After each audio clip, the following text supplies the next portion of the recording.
Gloire à Dieu. Dieu est là parmi nous. Vous savez, des fois, on n'aurait peut-être même pas besoin de prêcher, on fermerait la porte, on laisserait le Saint-Esprit agir. Et Dieu est capable de dévoiler, de révéler. Vous savez, la bombe nucléaire, c'est puissant. Dieu, lui, n'est pas puissant. Qu'est-ce qu'il dit, le pasteur? Il dit que Dieu n'est pas puissant. Dieu n'est pas puissant. Dieu est tout puissant. Amen. Amen. Dieu est plus fort qu'une bombe nucléaire. Dieu est plus fort que ta cigarette. Dieu est plus fort que ta passion. Même si ta cigarette, elle est puissante, quand tu as les nerfs, là, tu ne sais plus comment faire. Là, ça, c'est puissant. Mais Dieu, lui, il est tout puissant. Amen. Tes sorties, ta drogue, tout ce qui se présente devant toi, l'ennemi est puissant. Mais Dieu est tout puissant. Amen. Dieu est tout puissant. Et seul Dieu a le pouvoir de te faire sortir de ta situation, de te faire sortir de ton problème. Maintenant, qu'est-ce que toi tu acceptes dans ta vie? Est-ce que tu acceptes la situation que Dieu veut te faire vivre? Ou est-ce que tu acceptes le joug que l'ennemi pose sur tes épaules? Qu'est-ce que tu acceptes? Qu'est-ce que tu confesses dans ta vie? Est-ce que tu confesses la victoire de Dieu? Ou est-ce que tu confesses l'emprise de l'ennemi sur ta vie? Le thème du message que Dieu m'a donné, c'est le pouvoir de la parole. Mais pas... Il faut savoir que la parole de Dieu est puissante. Mais j'aimerais pas vous parler du pouvoir de la parole de Dieu. J'aimerais vous parler du pouvoir de ta parole. De ce que tu confesses. Vous savez, parce qu'il sort de notre bouche, on a le pouvoir de lier des choses ou de délier des choses. La Bible dit, c'est de l'abondance du cœur, on y viendra après, je t'avance un peu, mais c'est de l'abondance du cœur que la bouche parle. Ce que nous proclamons a un impact direct avec les choses que nous vivons autour de nous. Amen. Et j'aimerais vous faire prendre conscience ce matin. C'était vraiment fort sur mon cœur quand j'ai reçu ce message. J'aimerais vous faire prendre conscience que si nous proclamons la défaite, nous vivrons la défaite. Si nous proclamons le problème, nous vivrons. On va lire ensemble un passage que vous avez écouté souvent, mais Dieu révèle, un Dieu éclaire sur les passages de la Bible. Alors on va lire dans l'évangile de Matthieu, chapitre 5, et on va lire à partir du verset 33. Chapitre 5, Matthieu, chapitre 5, à partir du verset 33 jusqu'au verset 37. Donc je vais faire la lecture, et après à la suite on détaillera ce passage ensemble. Matthieu chapitre 5, à partir du verset 33.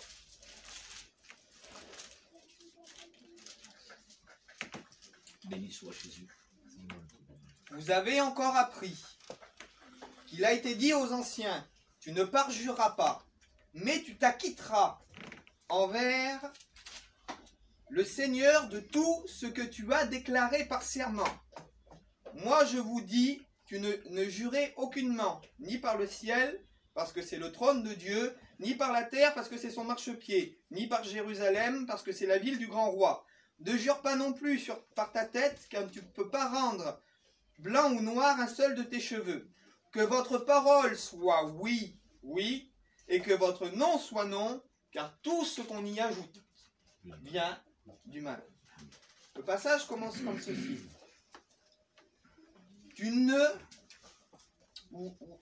Il a encore été dit aux anciens, tu ne te parjureras pas, mais tu t'acquitteras de tout ce que tu as déclaré à l'Éternel.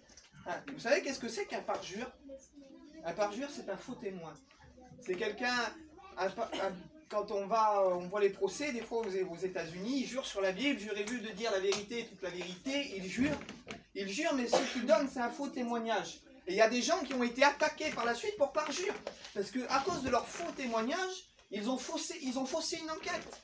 Ils ont envoyé quelqu'un en prison. Leur parole qu'ils ont prononcée a eu un pouvoir sur la situation qu'il y avait autour d'eux en réalité. Et ils ont eu le pouvoir entre leurs lèvres de condamner ou de sauver quelqu'un. Et le passage il dit tu ne te parjureras pas. Donc le parjure c'est le faux témoin ou c'est celui qui jure faussement. Mais tu t'acquitteras. Acquitter ça veut dire donner, ça veut dire payer, ça veut dire rendre. Mais tu rendras, tu paieras, tu t'acquitteras envers l'Éternel, donc pas envers un homme. Tu t'acquitteras envers Dieu de ce que tu lui as promis, de ce que lui a dit, que tu lui as dit. On peut être parjure envers les hommes, donner un faux témoignage sur quelqu'un, ou alors dire quelque chose et ne pas tenir notre promesse. Des fois, on entend cette chose, et je l'ai vécu, et vous l'avez déjà vécu. quelqu'un nous promet quelque chose là, et puis il nous trahit. Il nous trahit, il ne nous donne pas ce qu'il nous a promis, ou il donne à quelqu'un d'autre, ou il fait passer quelque chose, mais en réalité c'est pas comme ça, il nous trahit, il parjure, il nous trahit. Vous comme moi, dans des situations comme ça, je préférais des fois prendre une claque. Quelqu'un qui me met une claque, au moins voilà, mais te dire c'est pas possible qu'il m'a fait ça, c'est pas possible, quelle blessure dans le cœur. Quelqu'un en qui tu as confiance, il te promet quelque chose, là, puis il te plante le couteau dans le dos, il t'anéantit, il te détruit. C'est ça un parjure. C'est quelqu'un qui prend ta confiance. Quelqu'un qui prend ta confiance, quelqu'un qui prend ce qu'il y a de bon en toi. Vous savez, avoir la confiance de quelqu'un, ça a un prix. J'aimerais vous dire que des fois, Dieu a notre confiance. Et nous, on promet à Dieu. Dieu a confiance en nous. Nous, on promet à Dieu. Et on se comporte des fois comme ces gens. Notre lèvre, notre bouche confesse quelque chose, mais par notre comportement, on devient faux témoin envers Dieu. Tu dis, c'est bizarre ce que tu dis, non? On donne un faux témoignage contre Dieu. Pourquoi? Parce que on dit à Dieu une promesse. On dit à Dieu qu'on va se comporter d'une façon. Comme dit, jurez-vous de dire la vérité, toute la vérité? Oui, je jure. Comme au tribunal, on jure. Et par notre comportement, on devient un faux témoin envers Dieu. On devient un parjure envers Dieu. Parce que on confesse des choses de notre bouche, mais on n'a pas cette pleine assurance d'accomplir ce que nous avons nommé, d'accomplir ce que nous avons déclaré. Et le passage, il le dit, un peu plus bas. Hein, quand on s'engage, quand on promet quelque chose, quand on fait un serment, ça a de grandes conséquences. Vous connaissez ce passage de l'Écriture où il y a le roi, je crois que c'est le roi Hérode, il me semble que c'est Hérode, qui est rassemblé avec les gens. Hein, ils sont en train de faire une fête. Et puis là, il y a Hérodias, la fille de la femme d'Hérode. Il avait pris la femme de son frère, la Bible nous dit. Et cette jeune fille, elle va faire une danse. Elle va le séduire. Et quand elle va le séduire, lui, ça va tellement y plaire, il va dire, demande-moi ce que tu veux. Et dit, ne serait-ce une partie de mon royaume. Et dit, je te le donne. Il va s'engager par des paroles. S'engager par des paroles. Vous imaginez, il s'engage par un serment. Il s'engage par tes paroles.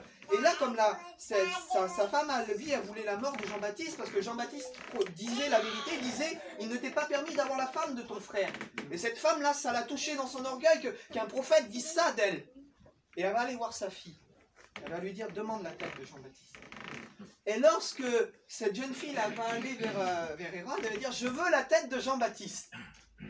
Je veux cette... Et le roi Hérode, gouverneur, pris par ses paroles. Et la parole de Dieu dit qu'il aimait Jean-Baptiste. Il n'aurait jamais voulu faire ça. Plusieurs fois, cette femme lui avait demandé de châtier Jean-Baptiste, ce qui avait conduit Jean-Baptiste en prison. Mais il ne voulait pas le tuer. Il allait le visiter, il lui donnait à manger des fois. Il ne voulait pas le tuer. Par la parole qu'il a prononcée, le serment qu'il a prononcé, ça a scellé un pacte. Je vais te dire que parfois, par tes paroles, tu peux sceller un pacte avec Dieu, et tu peux sceller un pacte avec les gens. Par tes paroles, tu peux sceller un pacte qui n'a pas de retour. Sauf si Dieu agit. Bien sûr, nous savons que pour Dieu, il n'y a rien d'impossible. Que Dieu est capable de renverser toute situation. Mais par tes paroles, tu peux te lier, tu lis les puissances qui sont autour de toi, parce qu'ils sortent de ta bouche. Et on n'a pas la conséquence de ce que nous disons des fois. Des fois, un mensonge parti. Est-ce que tu crois vraiment que c'est comme ça? On dispose une rumeur. On dispose une rumeur et la rumeur s'enchaîne. Et on détruit la vie d'une personne. Par des paroles, on a poussé des gens au suicide parce qu'il est sorti de la bouche de quelqu'un. J'aimerais vous dire que les paroles qui sortent de notre bouche, la Bible dit, c'est que de l'abondance du cœur que la bouche parle. Amen. Quand il sort quelque chose de notre bouche, c'est qu'au fond, ça vient de notre cœur. Ça ne sort pas comme ça.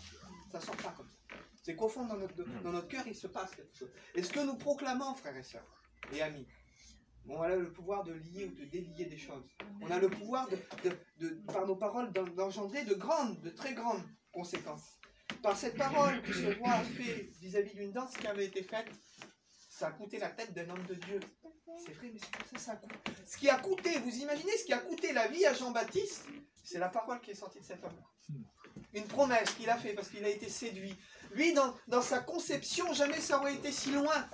Et des fois, il y a des paroles qui sortent de notre bouche comme ça, on rigole. Mais on ne peut pas croire que ça peut emmener l'ennemi à avoir une emprise sur nous. De ce qu'on a déclaré, de ce qui est sorti de notre bouche, ça peut amener l'ennemi à avoir une emprise sur notre vie. Ça peut amener l'ennemi à nous manipuler. Et ça peut amener Dieu aussi à avoir une emprise. Parce que quand on proclame des choses, on peut se lier à Dieu, mais on peut se lier aussi aux œuvres de l'ennemi. Ce qui sort de notre bouche a un grand pouvoir. Je vais beaucoup me répéter parce que je vais vous faire prendre conscience que les mots qu'on dit, ce qui sort de notre cœur, c'est pas un jeu. C'est pas un jeu. On ne peut pas jouer avec les forces qu'il y a autour de nous. On ne peut pas jouer avec la vie des gens qui est autour de nous. Ça a trop d'importance. Ça a trop d'importance et ça a trop de conséquences. Il nous est aussi dit dans la parole de Dieu, c'est parce que Dieu un jour a promis de donner la descendance, la royauté toujours à la descendance du roi David.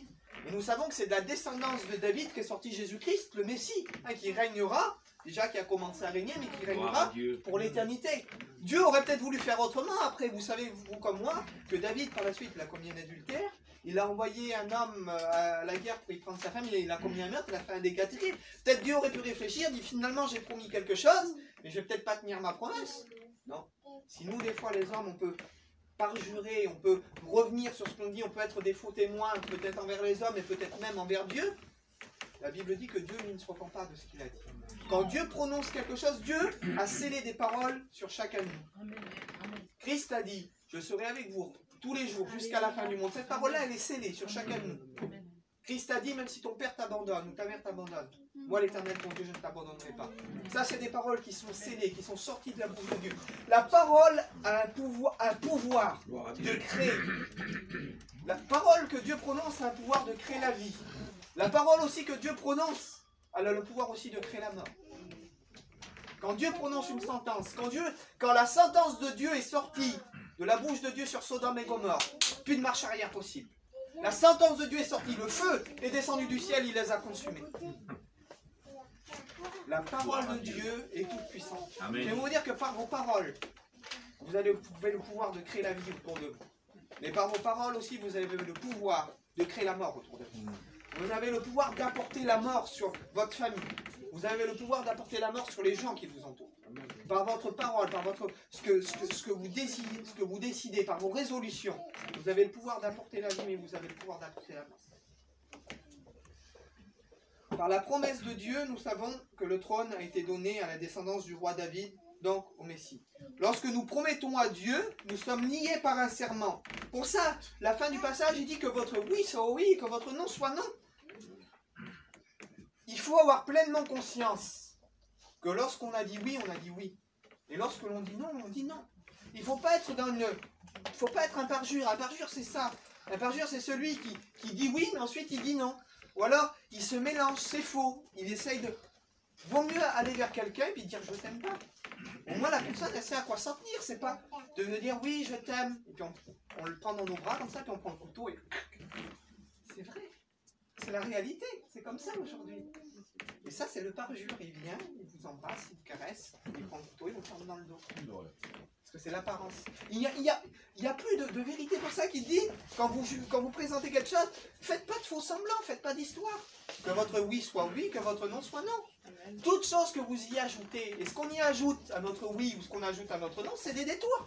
Et c'est comme ça qu'on devient un parjure, c'est comme ça qu'on devient un faux témoin.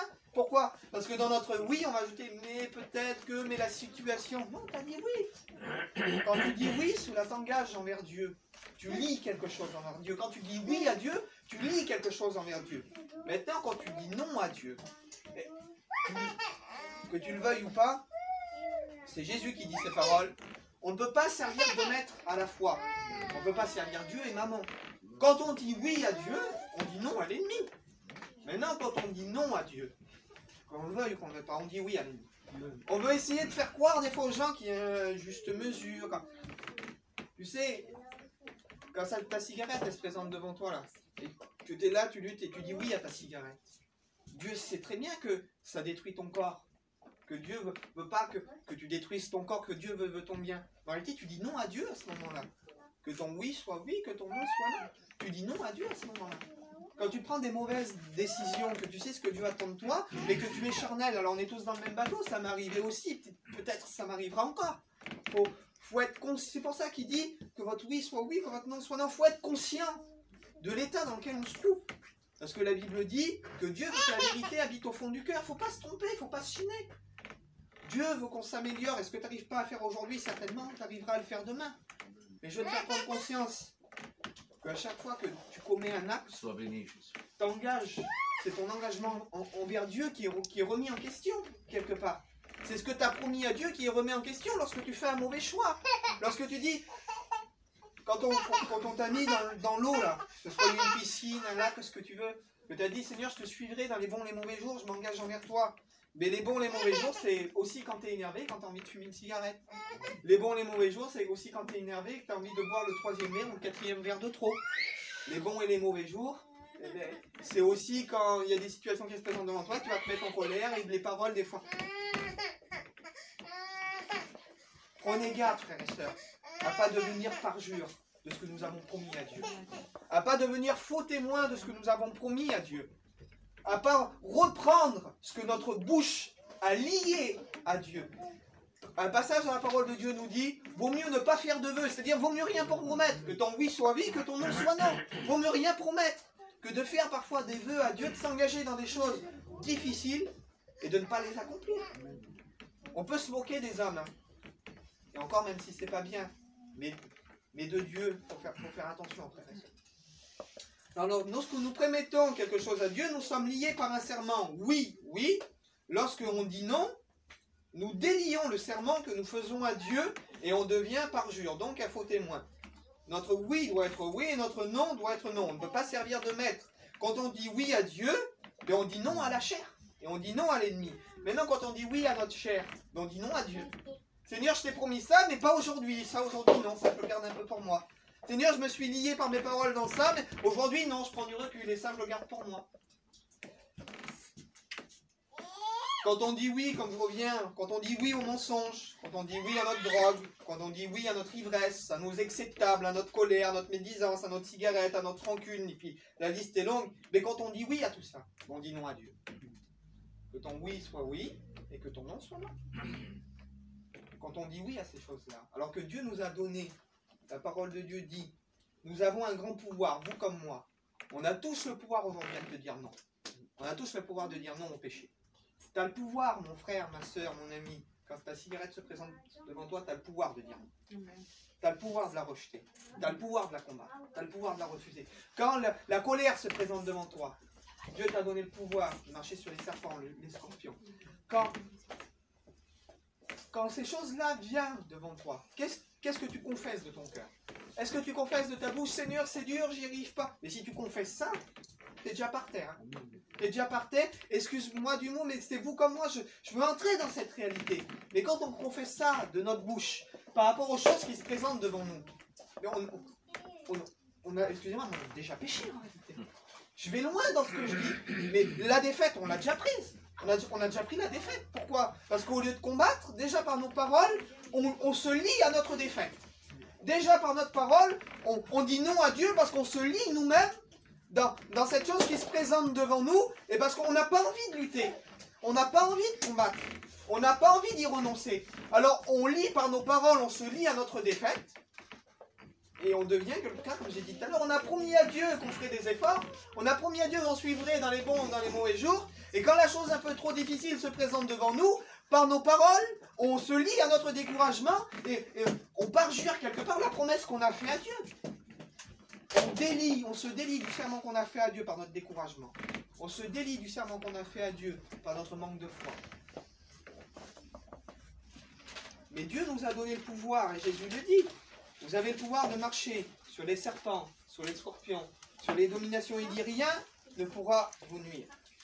Qu'est-ce que nous proclamons quand les situations difficiles viennent? Est-ce que nous proclamons le serment que l'on a fait envers Dieu? Est-ce que nous proclamons la délivrance?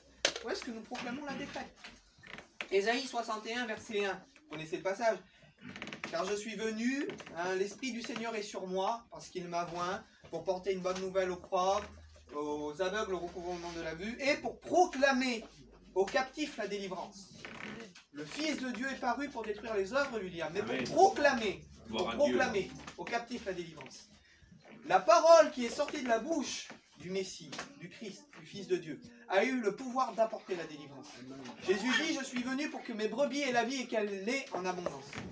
Maintenant, la Bible nous dit que Dieu nous a rendus participants de sa nature. que Christ règne en nous. Lorsque Christ proclame les choses en nous, nous devons les proclamer aussi. Si lui, il a proclamé pour que tu aies la délivrance, pourquoi toi, tu proclames la défaite? Si lui, il a proclamé pour que tu sois libéré de ta drogue, libéré de ton mensonge, libéré de ta cigarette, libéré de ce que tu veux, pourquoi toi, tu proclames que tu es encore lié? Pourquoi toi, tu proclames que jamais tu t'en sortiras? Pourquoi toi, tu proclames ta défaite alors que Christ, lui, il a proclamé la victoire et il l'a accompli à la croix? Amen. Pourquoi toi, tu proclames,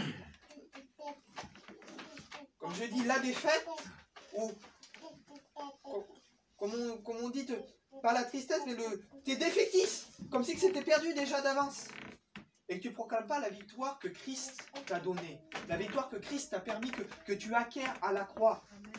Comme j'ai dit tout à l'heure, Dieu n'est pas simplement puissant, Dieu est tout puissant. Ce qui vit dans ton cœur, c'est plus fort que tout ce qu'il y a dans le monde là.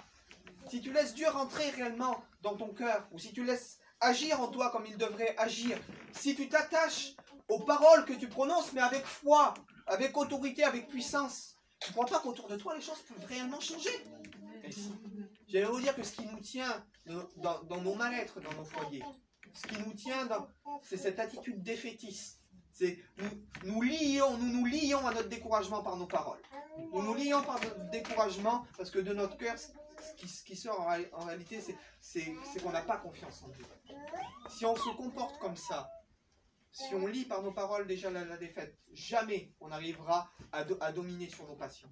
Jamais on arrivera à dominer sur les choses qui se présentent devant nous, sur les situations de nos vies, sur nos maladies, sur nos problèmes avec nos enfants, sur nos problèmes avec nos foyers, sur nos addictions, sur tout ce que vous voulez. On n'arrivera jamais à dominer si déjà de notre bouche la victoire elle n'est pas proclamée. Si déjà de notre bouche la victoire ne sort pas. Il y a bien un verset qui dit, si tu crois de ta bouche, de ton cœur, et si tu proclames que Jésus-Christ est Seigneur, donc ce que tu crois du cœur, ça doit être proclamé. Jésus il dit, celui qui me reconnaîtra publiquement devant les hommes. C'est-à-dire que notre victoire sur ce qui nous lie, elle doit être proclamée. Amen. On proclame Jésus parce qu'on le connaît, mais maintenant on doit proclamer, oui ça je suis libéré, oui j'ai pris la décision aujourd'hui d'arrêter ça, et je le proclame. Et quand cette chose-là se présente, je l'écrase. Et je proclame que Dieu me donne la victoire. Amen. Et je prends la victoire que Dieu me donne. C'est ça l'attitude que nous devrions avoir. C'est l'attitude que nous devrions vivre en réalité. Et dans quoi les enfants de Dieu rentrent-ils aujourd'hui? La défaite. On est défaitiste. Et non, et comme ça. Que ton oui soit oui. Quand tu t'es engagé avec Dieu, tu t'es engagé avec celui qui tient l'univers dans le creux de ses mains. Tu crois que Dieu n'a pas le pouvoir de t'aider à dominer sur tout ce qui se présente devant toi? Dans quelle optique on est entré aujourd'hui? Un petit problème, et puis on est là, et un autre problème, et tous ces problèmes à la fin ils nous submergent, alors que Dieu il est venu pour proclamer aux captifs la délivrance, il la proclame, et il nous a rendus participants de sa nature, frères et sœurs. Christ a proclamé, hein? Psaume 68 verset 1, qu'est-ce qu'il est dit? Dieu est pour nous le Dieu des délivrances. Qui est-ce qui croit que Dieu peut être pour lui le Dieu des délivrances face à tout ce qui se présente devant lui? Tu crois que Dieu peut être pour toi le Dieu des délivrances? Amen. Alors pourquoi quand ta cigarette se présente devant toi, tu dis pas Dieu est pour moi le Dieu des délivrances, je l'écrase? Pourquoi quand le mensonge se présente devant toi, tu dis pas Dieu est le Dieu des délivrances, j'écrase mon mensonge? Pourquoi quand ces choses se présentent devant toi, tu les écrases pas? Ce qui sort de ta bouche là, est-ce que dans ton cœur, tu as la force de le mettre en réalité? Ça, faut que ce qui sort de ta bouche là, ça éclate. Que tu le vives en réalité. Amen. Je suis chaud ce matin là, vous voyez? Amen, amen, amen. C'est fort sur mon cœur, frère. C'est fort sur mon cœur. Vous avez vu de quelle manière Dieu a parlé ce matin? Dieu veut opérer des délivrances ce matin. Dieu, ce matin ici, Dieu veut opérer des délivrances. Il y a eu des prophéties qui ont été données. Il y a eu des chants. Dieu veut opérer des délivrances aujourd'hui. Mais ce que tu proclames, entre dans ce que tu proclames. Si Dieu est pour toi le Dieu des délivrances, Dieu est le Dieu des délivrances sur ta maladie. Dieu est le Dieu des délivrances sur les problèmes que tu rencontres dans ton foyer, sur les problèmes que tu rencontres avec ta famille. C'est quand que tu entres là et que tu prends ça pour toi, de dire Seigneur, je t'ai promis que je te suivrai, mais je prends ce qui est dans la parole de Dieu, je ne le prends plus pour moi. Je n'entre pas dans cette mentalité de vainqueur, je n'entre pas dans cette mentalité de gagnant, je n'entre pas dans la mentalité du ciel. Comme a dit Job, même s'il me tuerait, je ne cesserai d'espérer en lui. Christ est ma vie, mourir pour lui m'est un gain. Mais nous on est là et on se lamente. Je vous le dis frères et sœurs, aujourd'hui on n'est pas face à la mort. Il y a des pays où on aligne les chrétiens là. Et puis je ne voudrais pas être glauque avec le respect que je vous dois, mais on les égorge. Voilà, on aligne les chrétiens, on les égorge, on leur tire une balle dans la tête. On n'en est pas là aujourd'hui. Et on voit les chrétiens qui se plaignent. Le virus. Et puis avec mon fils ça va pas, et avec ma fille ça va pas, ou avec mon cousin ça va pas. Et on se plaint, on n'est pas face à la mort. Vous connaissez le passage, il dit, vous n'avez pas résisté encore jusqu'au sang en combattant contre le péché. Est-ce que vous, comme moi, est-ce qu'on a résisté jusqu'au sang en combattant contre le péché? Pas encore. Et Dieu merci. Amen. Moi, je prie Dieu. Gloire à C'est une Dieu. prière secrète que je vous révèle. Je n'ai rien à cacher. Maestro. Je prie Dieu des fois en disant, Seigneur, si un jour je dois mourir pour ma foi, comme il faut, Seigneur, donne-moi la force de le faire. Amen. Amen. Est-ce qu'on est dans cette mentalité en réalité? D'aller jusque-là, de dire, Seigneur, jusqu'au parler, c'est facile. Ah. Comme je vous ai dit tout à l'heure, on prononce des paroles qu'on ne vit pas. Et quand on prononce des paroles en Dieu qu'on ne vit pas, on dénie le serment qu'on fait avec Dieu, frères et sœurs. On devient des parjures, on devient des faux témoins. Parce qu'on va annoncer aux autres la délivrance, mais nous on n'a pas cette foi pour croire que Dieu est capable de la faire chez nous. Amen. Amen. On va annoncer aux autres la vie, mais on n'a pas cette foi pour croire que Dieu est capable de produire la vie chez nous. Béni soit le Christ. Il faut se réveiller. C'est vrai. Seigneur, que Dieu nous aide. Amen. Parce que ce que je vous dis, ça m'a parlé aussi à moi puissamment. Dieu me dit, Alan, réveille-toi. Qu'est-ce qui sort de ta bouche? Qu'est-ce que tu confesses? Qu'est-ce que tu vis? Qu'est-ce que tu vis? Est-ce que tu lis les puissances des ténèbres? Ou est-ce que tu lis la puissance de Dieu dans ta vie? Qu'est-ce que tu lis? Qu'est-ce que tu étouffes? Par tes paroles, tu peux étouffer Dieu ou tu peux étouffer le diable. Qui est-ce que tu étouffes par tes paroles? Est-ce que par tes paroles, tu prends la victoire et tu étouffes l'ennemi? Ou est-ce que par tes paroles, tu prends la défaite et tu étouffes Dieu et tu te lies avec l'ennemi en réalité? Qu'est-ce que, par tes paroles et par ton attitude, qu'est-ce que tu fais prendre vie dans ton cœur, dans ton foyer, dans ce qui t'entoure? Par tes paroles et par ce que tu vis, tu as le pouvoir, comme j'ai dit tout à l'heure, comme Dieu a le pouvoir de créer par ses paroles, ou d'apporter peut-être même la mort, comme je l'ai dit tout à l'heure, par tes paroles, dans ta famille, dans les gens qui t'entourent. Tu as le pouvoir d'apporter la vie et tu as le pouvoir d'apporter la mort. Tu as le pouvoir de faire sortir des personnes du problème.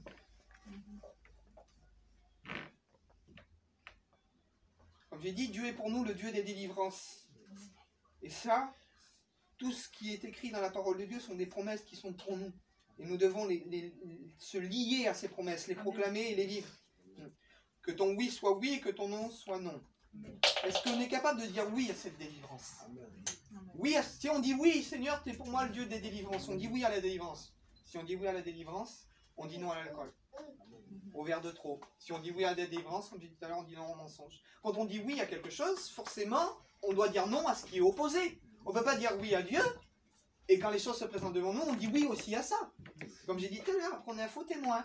On dit oui d'un côté, que notre oui doit être oui, et notre non doit être non. Quand le péché se présente devant nous, ça doit être non. Si on a dit oui à Dieu, quand le découragement, non, on doit être capable de le dire. On doit être capable de rejeter, on doit être capable de combattre, puisque Dieu nous a donné le pouvoir, gloire à Dieu. Tu es le seul maître, vous comme moi, nous sommes le seul maître de notre corps. Si le Saint-Esprit règne en nous, que nous sommes maîtres de notre corps. Le diable, il ne vient pas avec un couteau sous la gorge pour t'obliger à boire, pour t'obliger à fumer, pour t'obliger à mentir. C'est parce que ça nous arrange des fois. Il faut être vrai, frères et sœurs. C'est parce que ça nous arrange. Il ne faut pas être là, faire semblant. Non, parce que ça nous arrange, parce que c'est plus facile, parce que la situation nous convient. On dit, le diable, il a bon dos des fois. C'est le diable. Qu'est-ce que le diable a fait quand il est venu tenter Jésus? Il lui ordonne que c'est Pierre de du pain. Jésus a ouvert la parole, j'image. Hein. Il était la parole faite chair, c'est la parole de Dieu. Hein. Il dit, l'homme ne vivra pas de pain seulement, mais de toute parole qui sort de la bouche de Dieu. Il lui présente la parole de Dieu. Est-ce que le diable a mis un couteau sous la gorge de Jésus en disant, maintenant, si tu ne ordonnes pas que ces pierres deviennent du pain, tu vas mourir, je vais te tuer? Non, il lui a proposé. On donne un pouvoir au diable qu'il n'a pas.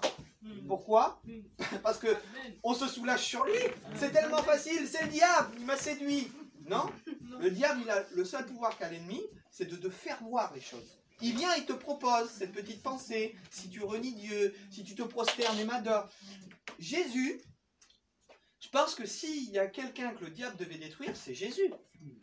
Toutes ses plus grandes armes, il les a utilisées face à Jésus.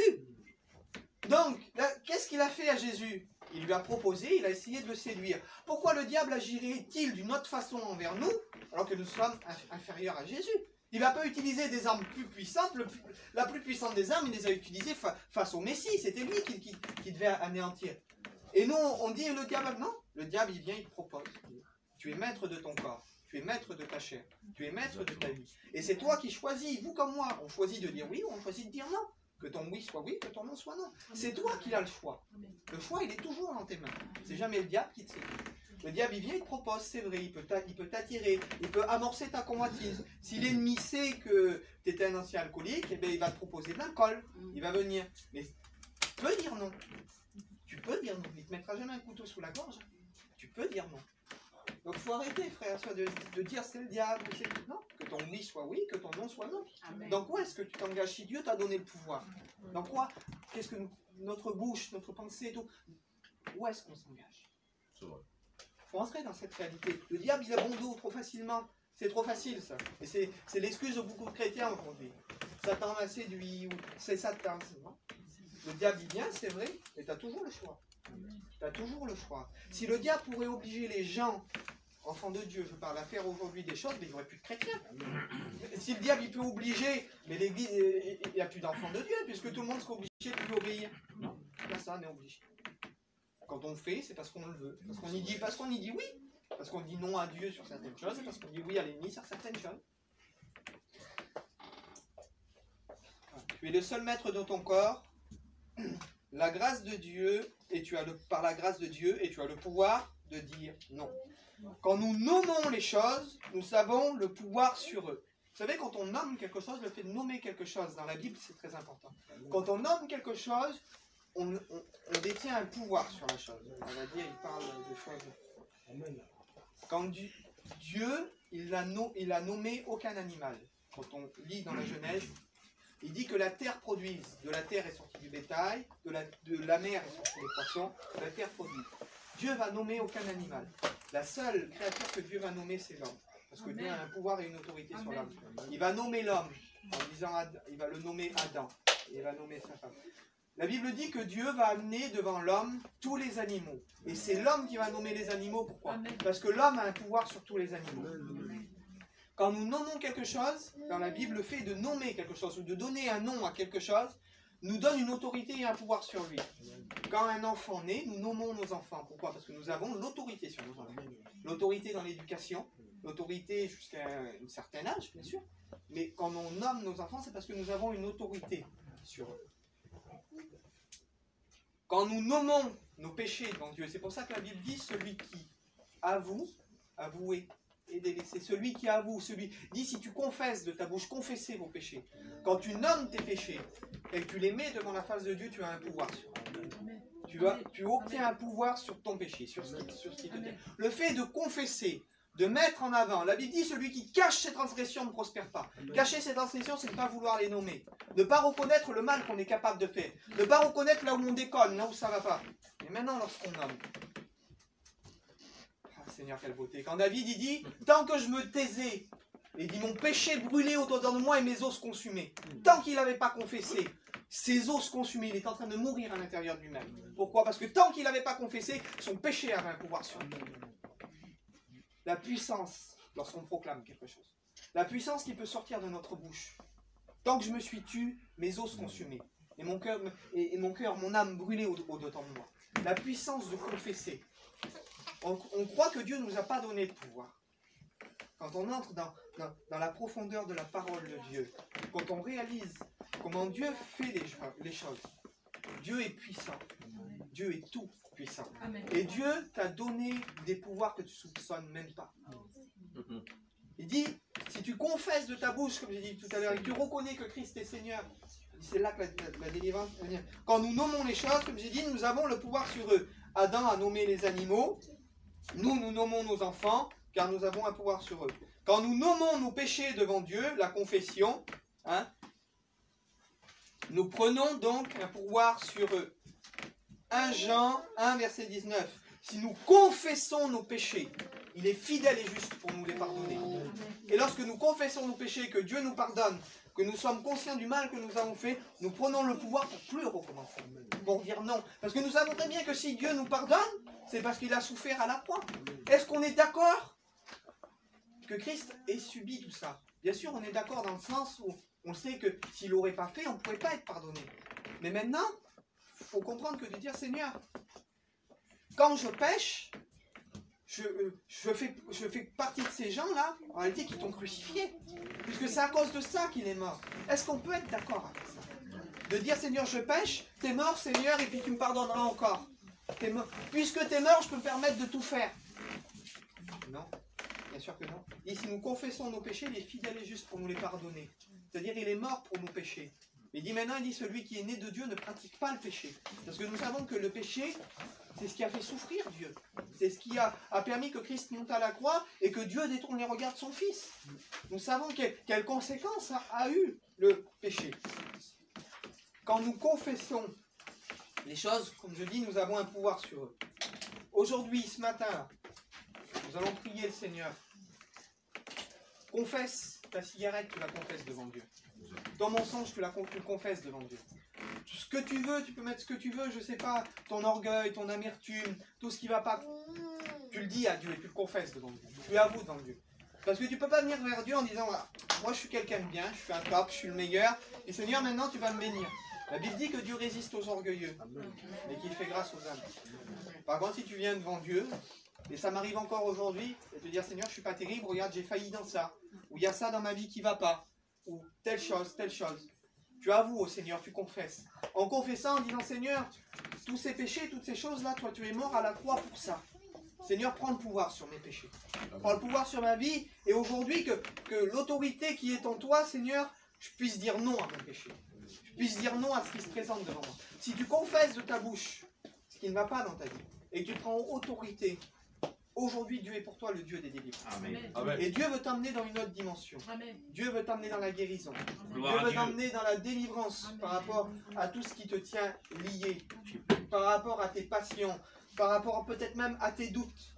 La parole de Dieu, elle est complète. Et dans toutes les situations de nos vies, hein, comme je dis, il y en a qui sont peut-être abandonnés, délaissés. Mais je vous l'ai dit tout à l'heure, si ton père et ta mère t'abandonnent, moi l'Éternel ton Dieu, je ne t'abandonnerai pas. Comment, Seigneur, tu as dit cette parole, je veux la proclamer à l'ennemi. Quand l'ennemi vient me dire que personne m'aime, quand l'ennemi vient me dire que je suis tout seul, que personne ne peut prendre soin de moi, quand l'ennemi vient me dire que mes parents ne m'aiment pas, moi je veux prendre ce qui est écrit. Seigneur, même si mon père m'abandonne, toi, Seigneur, je sais que tu m'aimes.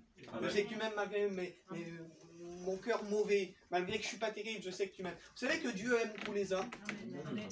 Dieu... Il y a une chose que Dieu déteste.